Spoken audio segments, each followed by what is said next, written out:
for an appointed time. But at the end it shall speak and not lie. Though it tarry, wait for it, because it will surely come. It will not tarry. Wave your hand over a computer code scanner at the grocery store checkout counter and your bill is deducted from your checking account.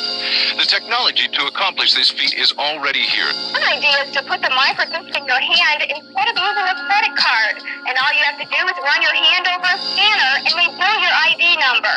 A microchip about the size of a grain of rice implanted into their skin. The technology is used to replace credit cards and cash. All money is to be in those stations, right? There'll be no more cash. You won't be able to live without it. All your money is going to be in that station. It's going to be a cashless society. The system eventually is going to be developed in such a way that you have to be within the system to conduct any business. If you're outside of that electronic system, you are locked out of everything. You can't buy food. You can't do anything. It's total control of the people. And then it's connected to a database that has your purchasing records, what you do. Everything is in there, you know? And so they want a one-world government controlled by them, everybody being shipped, all your money in the ships, and they control.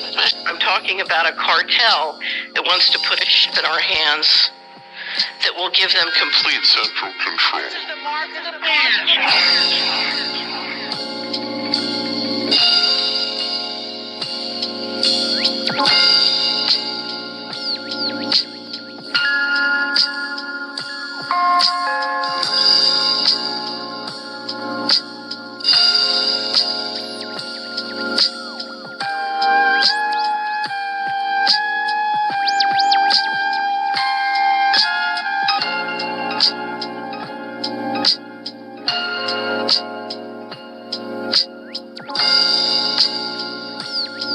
RFID, as you may know, is now converging with payment devices.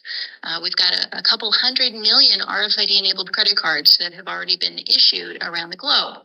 What this means is that payment stations, what the industry calls POS or point-of-sale terminals, what we would call a cash register, are now being equipped all over the globe with the ability to, if someone were to choose to do this, to pay with simply a wave of your hand or just pressing your hand to the reader device. The technology is the same. The RFID chip in a credit card is essentially the same device that you can put into your right hand, and I believe Emil Brostra is going to be talking to us about having a device in his hand. So the infrastructure is being built in order to do this. When I say it's the same technology, it operates on a slightly different frequency. There's a couple of technical things that would need to be tweaked in order to retrofit this to accommodate an implantable microchip. It could certainly be done. In our discussion on the smart card, we noted that all of the power in that card is contained in a small computer microchip, which is basically glued to the card. Essentially, then, this means that the embossed name on the card and any pictures it may have are meaningless. All of the relevant data is contained in the chip. The card is little more than a handy carrying case. The question that arises is this: if you could take that chip from off the card and implant it under the skin, would you not have the perfect smart biometric identification system? Given the fact that chips could be made to shut down the minute they were removed from living tissue, it would be an almost foolproof system. Suddenly, the need for expensive hand scan machines or fingerprint readers would be alleviated. Retailers could be sure the chip you had was yours because the chip would be under your skin. So taking a look at this technology now, and you say you have the guy with his smart card here, but you want his fingerprint there, but all the information's in the smart card, and all the expense is in the machine to read the finger. What if you took the chip out of that card and implanted it under the skin?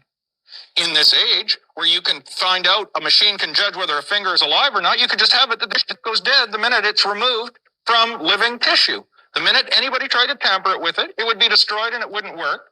You now have the scanner that can read the smart card, the same kind of technology that scanners can read the universal product codes on a product in your grocery store now, could read that chip.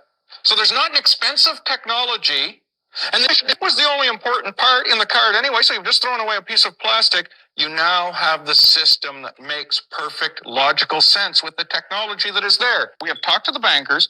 We've talked to the smart card developers. We have talked to, if you think of David Chom, who we talked to, who's in charge of setting up the cashless system, conditional access for Europe system, which will be a cashless system to run a test within the next 2 years. And we have heard that all of their motivation is there.